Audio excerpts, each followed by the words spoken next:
డబ్బు, అనారోగ్యం, ఉద్యోగం, వ్యాపారం అప్పులతో బాధపడుతున్నారా? వెంటనే జేకేఆర్ గురువు గారికి కాల్ చేసి అపాయింట్మెంట్ తీసుకోండి. నమస్తే రమ్మగారు. నమస్తే చెయ్యి. రమ్మగారు, దెయ్యాల కథలు చాలా మంది నన్ను తిడతారేమో, ఏంటి జయ నువ్వు దెయ్యాల కథలు చెప్పిస్తావు, దెయ్యాలు భూతాలని. కానీ సరదాగా ఉంటాయి, సరదాగా ఉంటాయి, ఇంట్రెస్టింగ్ గా అనిపిస్తాయి కదా.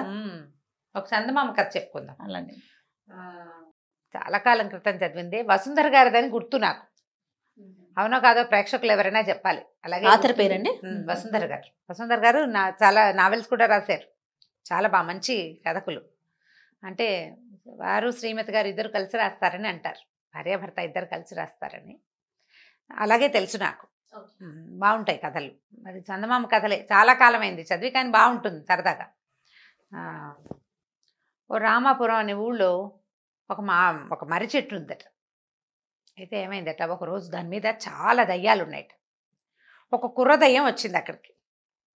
వస్తే ఆ చెట్టు మీద ఉన్న దయ్యాలు ఉన్నాయి, పోనాయినా ఇక్కడ వాళ్ళంత మంది ఉన్నాం మేమే, ఇంకోటి ఏదైనా చూసుకో, ఏదైనా ఇంట్లో ఉండొచ్చు కదా, ఎందుకు మా దగ్గర చేరతాం, మేమే చాలా మంది ఉన్నాము, మాకే ఇక్కడ ప్లేస్ చాలటం లేదన్నాయి. అనేసరికల్లా అది ఏం చెప్పింది, వచ్చిన కుర్ర దయ్యం, మొన్నటిదాకా ఓ ఇంట్లో ఉండేవాడిని, అక్కడ వాళ్ళు భూత వైద్యులను పిలిపిస్తారు, మనుషులు ఇళ్లలో ఉండలేము, ఇది వరకు హాయిగా ఇళ్లలో ఉండొచ్చని భావించేవాడిని, ఎవరింట్లో ఉంటే వాళ్ళు తెలిసిపోయింది అనుకో వాళ్ళకి మనం ఉన్నామని, భూత వైద్యులను పిలుస్తారు, వాళ్ళ బాధ పడలేము, భూత వైద్యుడు ఒకటి నన్ను పంపించేశాడు, ఇక ఏం చేయలేక ఇక్కడికి వచ్చాను అని బతిమలాడింది. మిగిలిన వాళ్ళంతా ఒప్పుకోవాలి, ఇంకో చెట్టు చూసుకున్నారు. మర్రి చెట్టు బాగుంటుంది నాకు, పైగా నాకు చెట్టుగాలే ఇష్టం, నాకు మర్రి చెట్టుగాలే నా ఒంటికి పడుతుంది, నేనుండే మర్రి చెట్టు మీద చాలా మంది ఉన్నారని ఇంట్లోకి వెళ్తే ఆ ఇంట్లో వాళ్ళు తరిమేశారు, నేను ఇక్కడికి వచ్చాను అని బతిమలాడింది.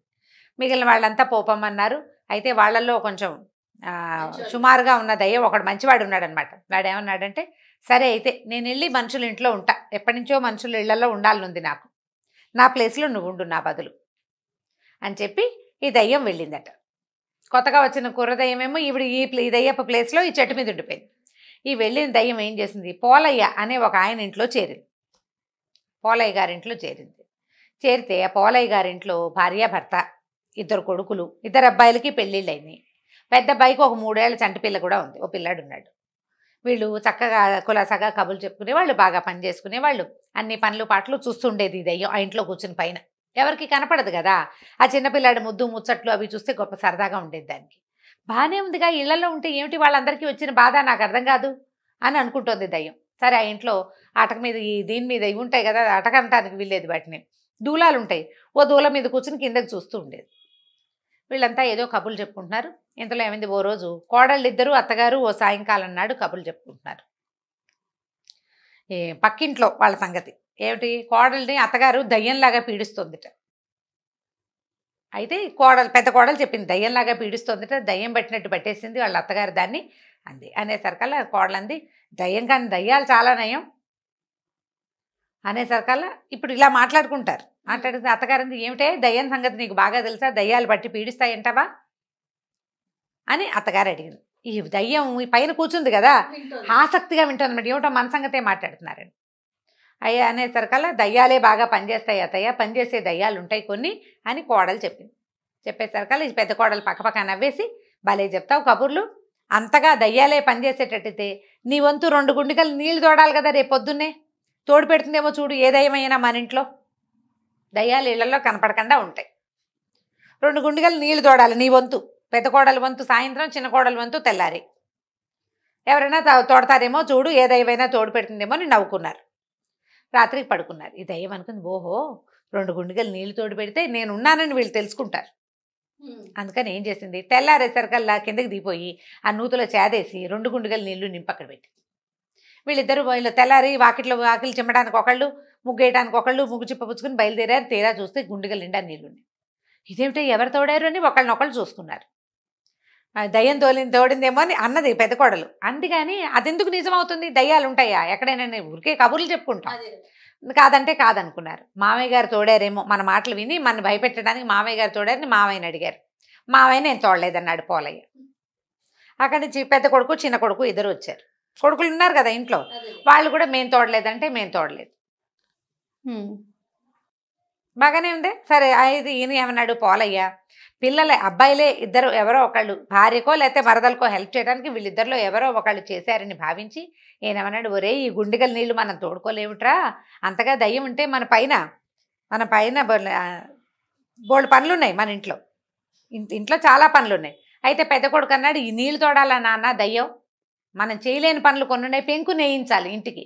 3 ఏళ్ల నుంచి అనుకుంటున్నావు, పెంకు నేయించలేదు. పెంకు నేయటం అంటే ఈ పెంకుటిళ్ళు ఉంటాయి కదా, అవి తీసి మళ్ళీ పెడతారు, వాటిని చక్కగా సర్దుతారు. పగిలిపోయినవి ఏమైనా వానలకి వాటికి పగిలినాయి అనుకో అవి తీసేస్తారు, పాడైపోయినవి తీసేసి కొత్త పెంకులు కొద్దిగా తెచ్చి పెంకులు మళ్ళీ చక్కగా రీఅరేంజ్మెంట్ అన్నమాట. ఇల్లు నెయ్యటం అంటారు దాన్ని, పెంకులు నెయ్యటం, పెంకులు సర్దటం అనమాట అది.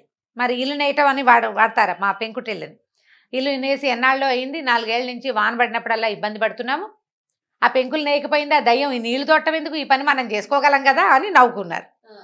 సరే దయ్యం అనుకుంది, ఓహో ఈ పని చెయ్యాలి కాబోలు వీళ్ళకి అనుకుని ఏం చేసింది, ఆ పెంకులు నేసేసింది. తెల్లారేసరికల్లా చూస్తోంది రెడీగా, వీళ్ళు నా పనిని గుర్తించారో లేదో, దయ్యాలు మంచివాళ్లే, మంచివే, అవి పనులు చేసి పెడతాయి, కోడళ్ళు అత్తగారులను పీడించినట్టుగా లేదా అత్తగారులు కోడళ్ళని పీడించినట్టుగా పీడించవు అని చెప్పాలని దాని ఉద్దేశం.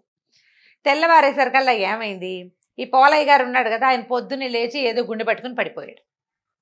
ఏదో వచ్చింది సమస్య. తీరా డాక్టర్ని పిలిచారు. గ్యాస్ ఎగదని గుండెల్లో మంట వస్తుంది కానీ కడుపులో ఒక వ్రణం ఏదో ఒక గడ్డ వచ్చింది ఆయనకి. సరే డాక్టర్ ఏమన్నాడా, వచ్చిన డాక్టరు శస్త్రచికిత్స చేయాలి, దీనికి కొంచెం నొప్పి ఎక్కువగా ఉంటుంది, మాత్రలు వాడుకోవాలి అని చెప్పాడు. చెప్పేసరికల్లా ఇంటిల్లిపాది ఈ రగడలో పడ్డారు. ఈ ఇల్లు నేయబడిన సంగతి వాళ్ళు చూసుకోలే. అదే సరే ఏం చేశారు, గబగబా హాస్పిటల్కి తీసుకెళ్లారు. ఏదో అక్కడ పల్లెటూరు వైద్యశాలే పాతకాలపది, అక్కడికి తీసుకుపోయారు. వైద్యం ఏదో చేశారు. ఆయనకి కడుపులో నొప్పి వచ్చినప్పుడల్లా నిద్ర మాత్రం వేస్తే సరిపోతుంది, నిద్రలో ఉంటే కొంచెం నొప్పి తగ్గుతుంది, ఒక వారం 10 రోజులు ఇలా ఉంటుందని చెప్పాడు. సరే ఈయనకి బాధగా ఉన్నప్పుడల్లా ఓ మాత్ర వేసుకుని పడుకుంటున్నాడు. బాధగా లేనప్పుడు ఆయన పద్యం పానం చూడాలని అనారోగ్యస్తుడికి. వీళ్ళు ఇంకా ఈ ఇల్లు నేయబడింది అనే సంగతి చూసుకోవాలి. దయ్యానికి చాలా నిస్పృహ వచ్చేసింది, ఏమిటి ఇంత పని చేసాం, ఎవరు గుర్తించట్లేదు నన్ను. మనకు కూడా అలాగే ఉంటుంది, ఏదైనా చక్కగా మంచి చీర కట్టుకుంటే వచ్చే అవతల వాళ్ళు మన గుర్తించకపోతే చాలా కష్టంగా ఉంటుంది. అటు ఇటు తిరుగుతారు, పిల్లలు అయితే బాగా తిరుగుతారు అటు ఇటు.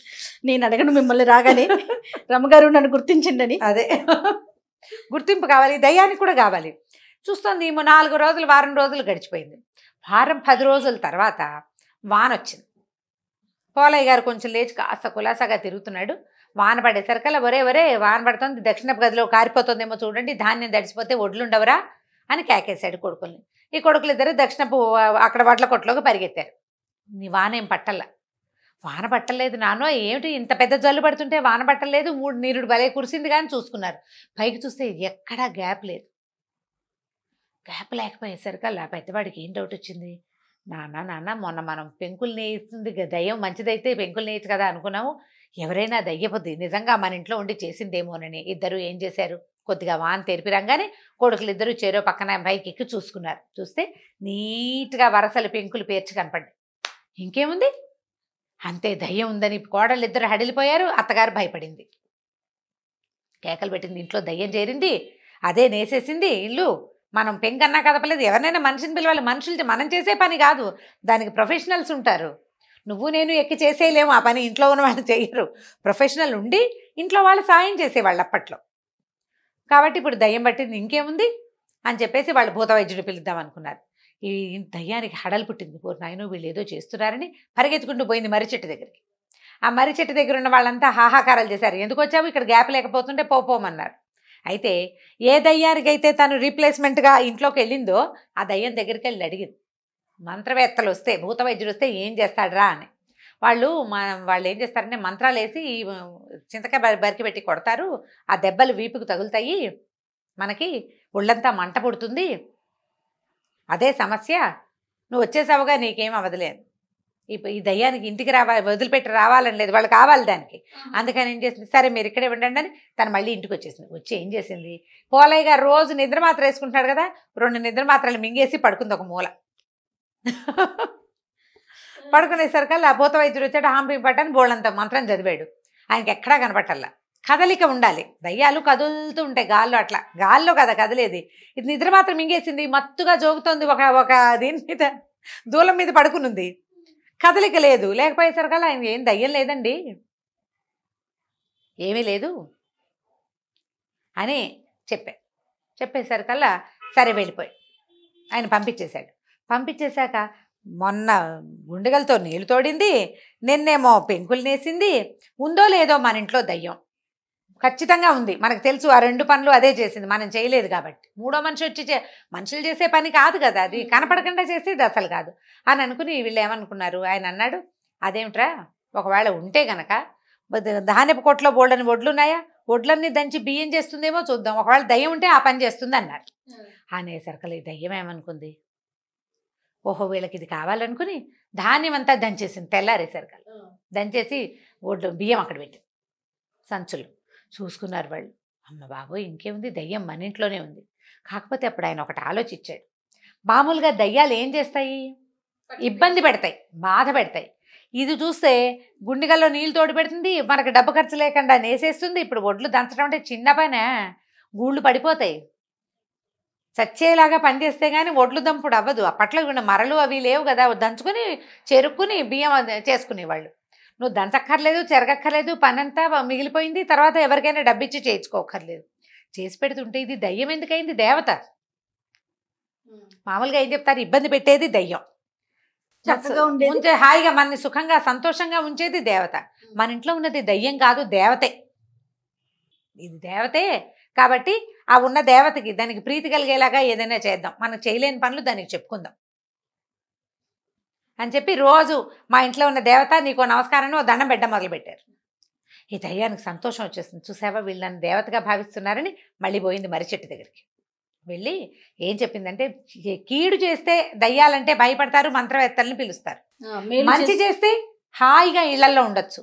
ఈ వెధవ మర్రి చెట్లు పుచ్చుకుని వెళ్ళాటం ఎందుకు, దిక్కుమాల మర్రి చెట్లు, ఇంట్లో సుఖంగా ఉంటుంది, ఎవ్వరూ మనని కదపరు.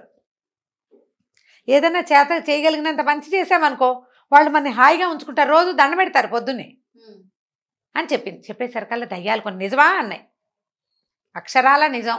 నేను పోలయ్య గారింట్లో పూజ చేయించుకుంటున్నా, రోజు పొద్దున్నే దండం పెడతారు నాకు, ఎక్కడున్నా నీకు దండం అని. కాకితో పాటు నాకు కూడా ఓ పెడితే అన్నం పెడుతున్నారు, అది కాకే తింటుంది కానీ నా పేరుతో పెడుతున్నారు కదా వాళ్ళు. కాబట్టి ఇలా చాలా మన మంచి ప్రవర్తనతో ఉన్నామంటే మనని దేవతలుగా పూజిస్తారు అని చెప్పేసరికల్లా కొన్ని దయ్యాలు మేము కూడా దేవతలుగా ఉంటామని ఇళ్ళని పట్టుకుని వెళ్ళిపోయినాయి. కొన్ని కొంటి దయ్యాలు ఉంటాయి, అల్లరివి, చచ్చిన మాట వినవు, అవి మాత్రం ఈ మర్రి చెట్టు పట్టుకునే వెళ్ళాడుతున్నాయి. మనుషులకు మంచి చేసే ఉద్దేశం వాటికి లేదనమాట. ఇవి ఉండిపోయినాయి. ఈ పోలయ్య గారింట్లో ఉన్నదయ్య మళ్ళీ ఎగురుకుంటూ పోయి తన వంతు దండాలు స్వీకరించడానికి వెళ్ళిపోయింది. వాళ్ళు ఏం చెప్పినా చేసేది అవసరమైన పని వాళ్ళు అన్నీ చెప్పరు, చేసుకోలేని పనులే చెప్తారు, ఆ పని చేసి పెట్టేస్తుంది. ఇది కథ కంచికి మనం ఇంటికి. చాలా బాగుంది రమ్మగారు, సూపర్, సరదాగా ఉంది కదా, చాలా సరదాగా ఉంది. రైట్ రమ్మగారు, నమస్తే. నమస్తే జయ. ఈ వీడియో కనుక మీకు నచ్చినట్లయితే లైక్ చేయండి, షేర్ చేయండి. మరిన్ని ఇంట్రెస్టింగ్ వీడియోస్ కోసం మా ఛానల్ని సబ్స్క్రైబ్ చేసుకోండి.